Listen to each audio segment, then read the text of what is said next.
What's up YouTube? Welcome back. Today it is the Lazy Daze Channel and we're back at it again with some more history reaction for you guys today. And today you have Tubby and Jack and we're doing some more epic history TV content for you today. And we're going to be finishing off the World War I series with the Battle of Somme 1916. I'm really interested to see what actually happened and took place in it. I know that the sort of battle scenes and battle effects that Epic History does is quite good. Me and Smokesport Tony have seen a few. You haven't, I don't think. I haven't. No. But I've heard about the Battle of the Somme. Yeah. But as well as yourself, I want to know what really happened. Yeah, I could go into detail and to see what kind of led to it being known as what it is today. Exactly. So if you haven't already, please head over to his page. His content is absolutely amazing. A link will be in the description box down below. If you're liking our content, then please like, comment, subscribe, hit that notification bell. But we're just going to jump straight into this one. Let's do it.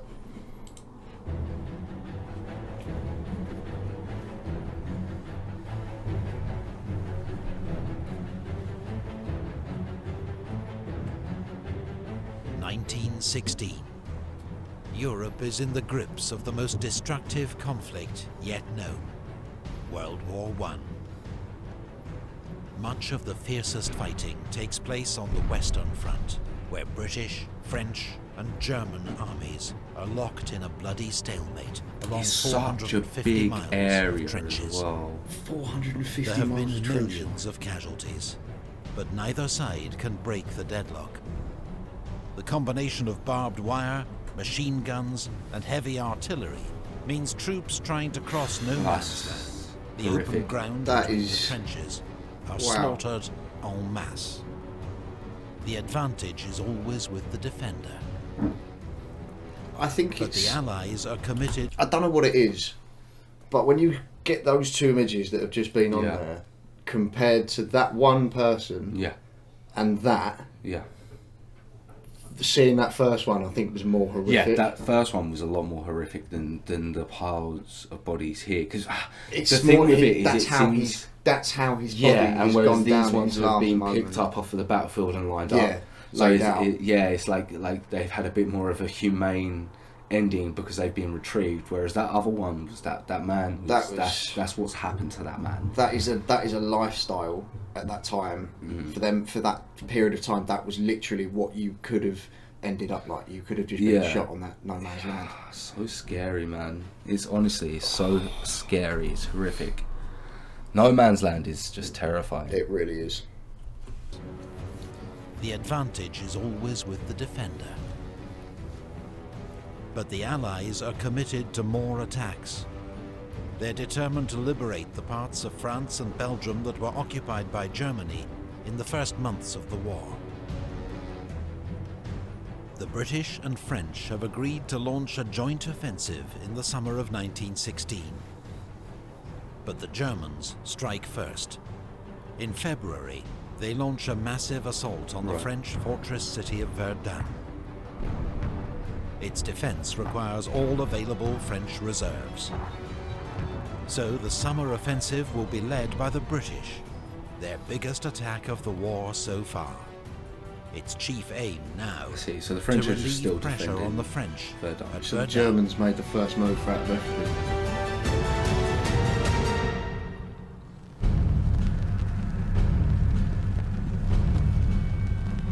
The attack will take place along a 25-mile front near the River Somme in July. The new British commander, General Sir Douglas Haig, would prefer to attack near Ypres, where there are clearer strategic objectives. But the Somme is where the British and French armies meet, so where a joint offensive must take place. He would also prefer to wait until his inexperienced divisions have received more training. But the French need his help now. Okay, so he wants to make sure that it works out, but he can't do it, allowing the Germans to build up strong defensive positions.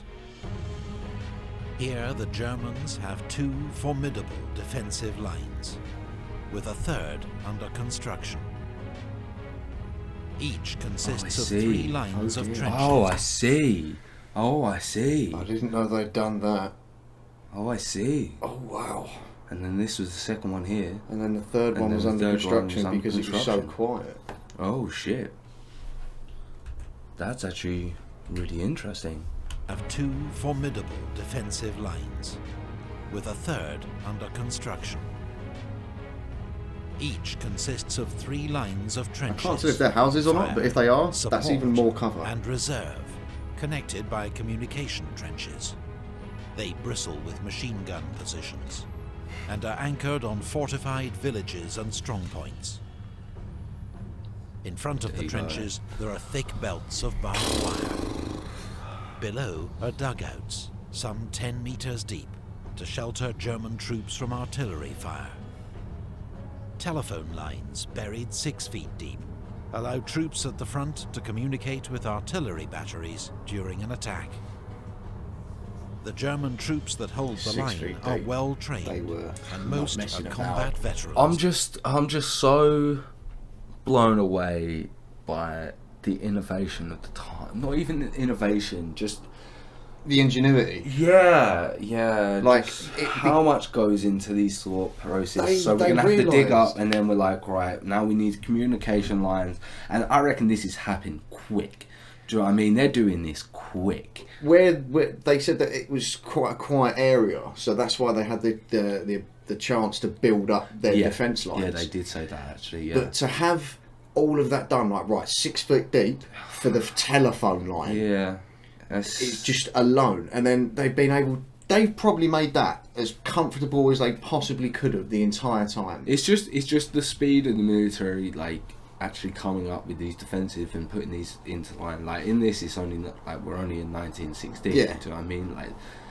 They must have done something. It's just insane. It blows my little mind, like how people are able to like implement this on such a big, like the organisation that goes into these types of things to make sure everyone is doing the correct things at the right time, and like it's all working so well, is so difficult to get a small group of people to do one thing, let alone this many people, hundreds of thousands. And that's what sort of breaks my mind.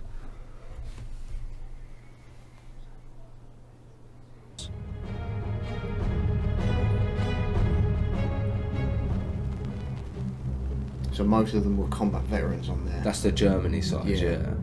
The offensive will be led by the British Fourth Army, commanded by Lieutenant General Sir Henry Rawlinson.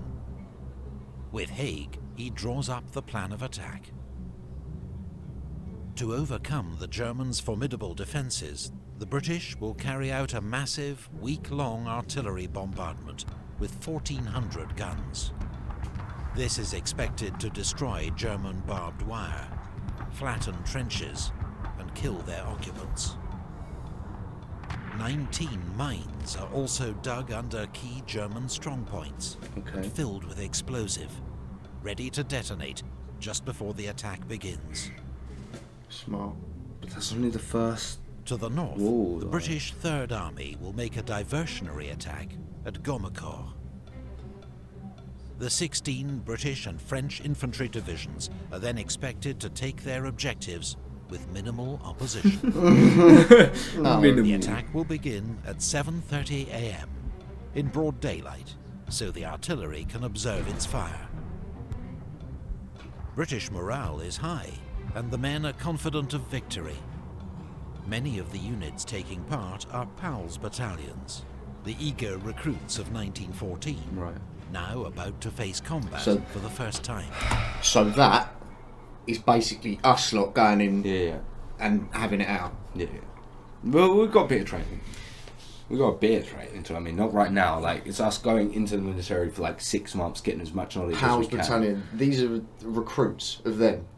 They were eager recruits of 1914. Yeah. So if it's now 1916, they have had 2 years of training.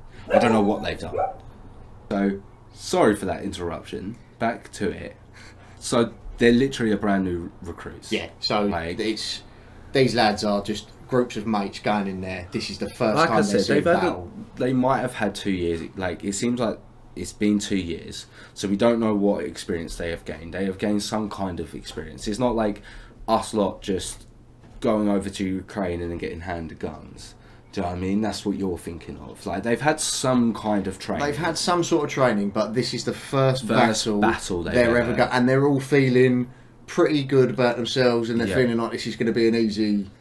So it's still fucking scary. Yeah. I mean, you definitely want to have that sort of feeling. Yeah. Like, yeah, we're definitely going to do this. We're going to smash this. Let's do it. Yeah. Then, fuck me, we've had it. Yeah, definitely.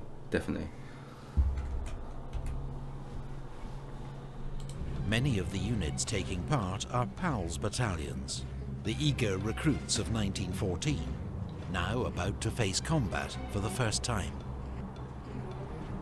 But on the eve of the assault, there are worrying reports that the British bombardment has been only partially successful. Oh no. 1.6 million shells are fired. But due to inexperienced gun crews, a shortage of heavy guns... 1.6 million shells, bro! Jesus Christ. Fucking hell! Jesus Christ. And faulty shells, much of the German barbed wire remains intact. German defenders, too, are largely unscathed in their deep dugouts. And from captured prisoners and listening in on uncoded telephone calls, the Germans know exactly when and where the British are coming. That's not good. That's not good at all. The Allied artillery bombardment reaches its peak at 7 a.m. At 7:20, the British detonate an enormous mine under a German strongpoint, the Hawthorne Redoubt, and British troops rush forward to occupy the crater. At 7:28, further mines are detonated under German strongpoints along the front. At 7:30, the Allied bombardment moves on to the German second line, as British and French infantry begin their advance across no man's land. It's crazy. German troops, meanwhile, race up from their dugouts to set up machine guns. It's an enduring myth that all the British infantry climb out of their trenches and walk steadily towards the German line. A few units do, but most send men out into no man's land before the bombardment lifts, so the final dash toward the enemy line is as short as possible. But in the northern sector, whichever tactics are used, the British are easy targets for German machine gunners, especially where they bunch up to get through the few gaps in the barbed wire. The British infantry advance bravely, but are mown down in their hundreds. Some units do break into the German line. Near Thiepval, the 36th Ulster Division captures the Schwaben Redoubt. But without support on either flank, it's isolated, and the survivors are forced to retreat that night.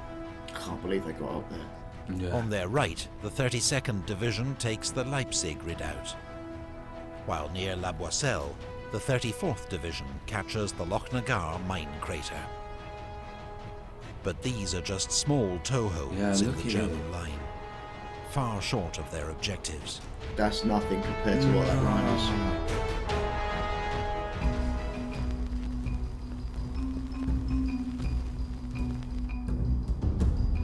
In World War I, one of the greatest challenges faced by commanders is getting accurate information about the course of the battle. Reliable field radios haven't been invented yet. Telephone lines are regularly cut by shell fire. So officers must turn to messengers, flag signals, light signals, The innovation.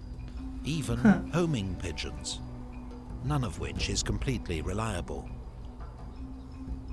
To get around this problem, during an attack, supporting artillery works to a fixed timetable, moving their fire onto the next line of enemy defences at a set time. So when the infantry start their attack, gunners adjust their fire onto the second line of enemy defences. But if the infantry get held up, the supporting fire keeps moving on according to the timetable. The infantry get left behind and are at the mercy of enemy machine guns. Aerial observation by balloons and aircraft can provide valuable information, but rely on good weather and control of the skies. This is why, on the 1st of July, it takes British commanders hours, even days, to find out which attacks have been successful and which have failed. This makes it extremely difficult for them to react to the situation with any speed. You are possibly days behind. Possibly days behind just because you don't have the information. And you are literally just looking up there and you're just seeing all of your all of your army. Not even, you could be up front going, yeah, we're doing really, really well, and then find out 2 minutes later that no one's around your sides and you're about to get encircled. What do you do? Like, it's insane. That's so scary. Was it the 36th Battalion that captured it and they had to retreat after one night? Yeah, in the evenings. It's crazy, honestly. Days to find out which attacks have been successful and which have failed. This makes it extremely difficult for them to react to the situation with any speed.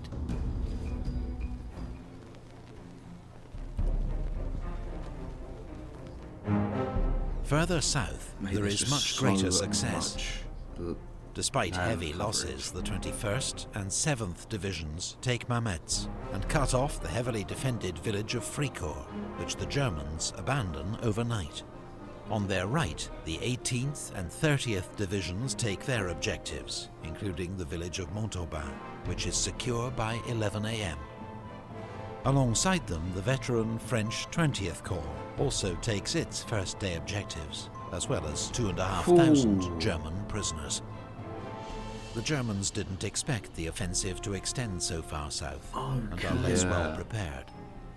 And, crucially, the Allied bombardment is boosted by French heavy guns, which are much more effective at destroying barbed wire and German strongpoints.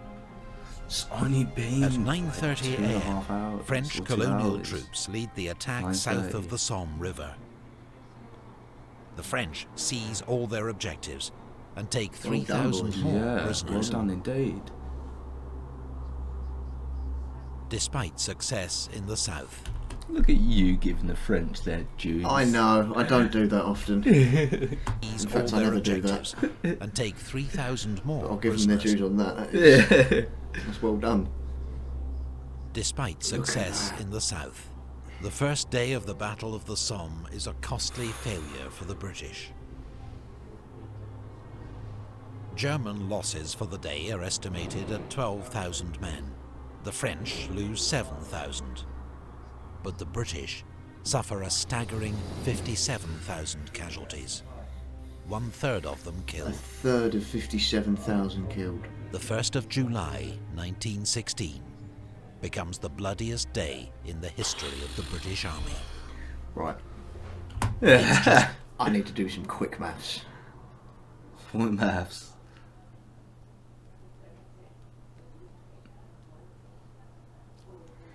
19,000 died. 19,000 men died. And then the rest were injured. First day. On the first day, that's insane. Fucking hell. That's insane. That's crazy. The 1st of July, 1916, just on the third day, becomes the bloodiest day in the history of the British Army. And it's just the first day in a battle that rages for another 4 months, finally ending in November amid freezing rain and mud. God. By then, the Allies have advanced 10 miles at a cost of 430,000 British casualties, 200,000 French casualties, and 450,000 German. Jesus Christ. It makes the Battle of the Somme one of the bloodiest in history. I bet it does. 1 million people in one day. In British popular memory, the Somme is remembered as an unmitigated disaster and tragedy, evidence of the incompetence of British generals and the pointless sacrifice of the gallant soldiers under their command. But to those who fought it and those at home, the Battle of the Somme was seen as a success. Casualties were enormous and hard to bear, But across Europe, every warring nation was suffering terror. Somme was seen as a success. Casualties were enormous and hard to bear. But across Europe, every warring nation was suffering terrible losses, as all commanders struggled to find an answer to trench warfare. And at the Somme, the British had not only helped save their French ally, who went on to defeat the Germans at Verdun, but learned vital lessons about how to fight on the Western Front. Most of all, the Battle of the Somme had been a costly but necessary wearing down of the German army. An immensely painful but vital step on the long road to victory. That's insane. That's crazy, like, how many people died over that fight. Like, 1 million people, pretty much. It's hard to fathom. It is. Like, I'm so happy that the generals and the people, like, in charge of the armies and that, they actually look back on that and they think that was fucking awful. Yeah, 4 months that went on for, Jack. 4 months. Day one, bruv. Day one. 19,000 of our men died. Hundreds were just gunned down by unnecessary, like, fucking shit. I can't believe it. That's actually outrageous. I hope to Christ that will never happen again. Yeah. Like, we can't ever have a day failure like that. of like that in. Oh God. No, ridiculous. If you guys are liking the content, we definitely are. I'm loving this type of content. It's good to learn about it more. It really is. It's much, like, it's so interesting. If you have any more suggestions, please let us know in the comments down below. If you haven't checked Extra History's content out already, a link will be in our description down below. If you're liking our content, then like, subscribe, hit that notification bell. But we're just going to catch you in the next one. See you in a bit.